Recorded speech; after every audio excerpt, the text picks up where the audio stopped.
Welcome back, ladies and gentlebirds, to Love at First Flight, your favorite avian dating show. In this week's episode, we will be exploring the courtship phenotype of the stunning, iconic, and widely sought after bird of paradise. We are aware that many of our human viewers have only watched human dating shows. They think that flirting and trying to impress a potential mate, dressing up nice to make a good impression, and competing with other dating show contestants are uniquely human traits. What they don't know is that our avian dating show is just as good of a watch as The Bachelor or Love is Blind, because these kinds of mating behaviors are not unique to humans. In the same way that humans must work hard to find their true love, or their mate, so must other members of the animal kingdom. So let's get this show started and show these humans what us avians are all about. Without further ado, let's welcome our guest of honor, Miss Daisy. Tell us, Daisy, what are you looking for in a potential mate this episode? Okay, so I'm looking for someone who's really stand out, like strong visuals and a display that actually grabs my attention. I cares about like how confident and smooth their performance is and whether it feels engaging and unique. I'm also paying attention to the effort and the creativities, like whether he brings any kind of the gift or shown extra behaviors that signals fitness. Overall, I want someone who stand out, showing strong energy, and it can really draw me in during their display. Yeah.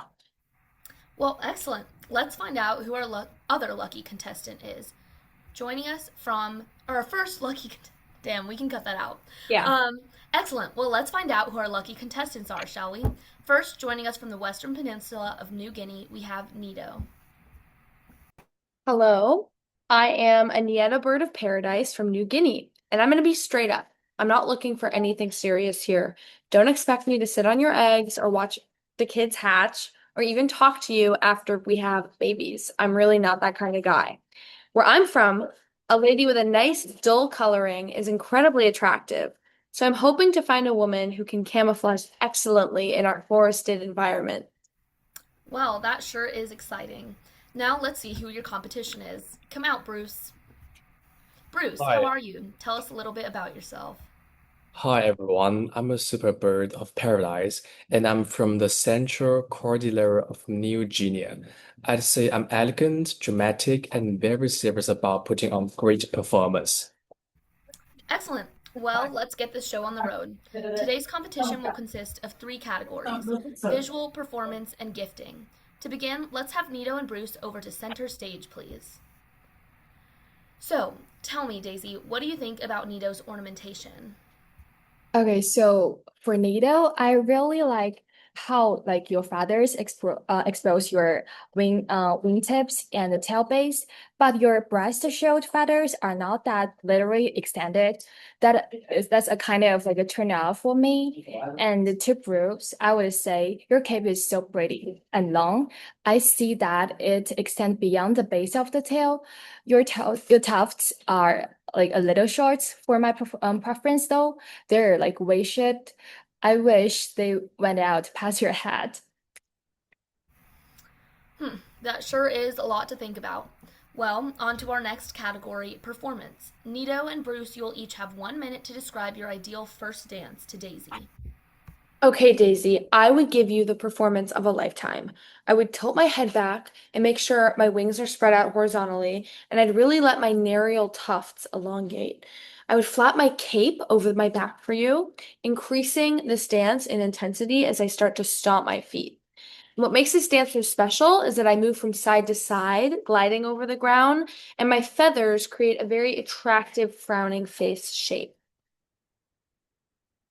Um, but when it is time to perform, that is when I really shine. I have a highly specialized ornamental nap cape that spreads out to form a super black, oval-shaped ruff around my head and upper body. The fact is so dramatic that it has even been compared to a black and blue bouncing smiley face. Huh. Well, the competition is looking pretty tight. And it's also important to realize that when our contestants seem to be putting a little less effort into their performance, it could actually be a strategic choice on their part so that they don't waste precious energy and resources. Well, the final category is gifting. Let's see what these two birds have brought for our lovely Miss Daisy. Nito, you first. Miss Daisy, I got you some leaves, and I think you're really going to like them. They were the greenest and the biggest leaves I could find.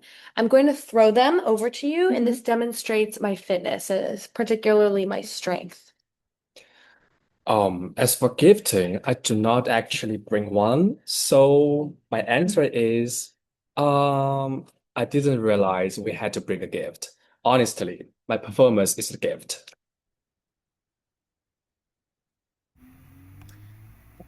Well, Oh, my sorry. ability to bring a gift demonstrates that I will be able to provide for our family. I love it. Good point. Well, Daisy, we'll give you a moment to think about which beautiful bird in front of you is your lucky guy. Hmm. So I think I will pick Nido. Yeah, I know this is like really tough choice, but because like you both brought something special.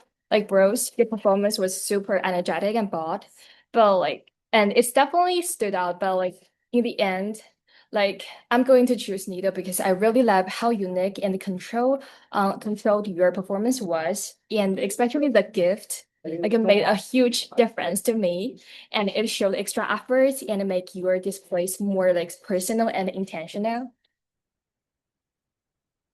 Well, let's all extend a heartfelt congratulations to the happy couple. Okay.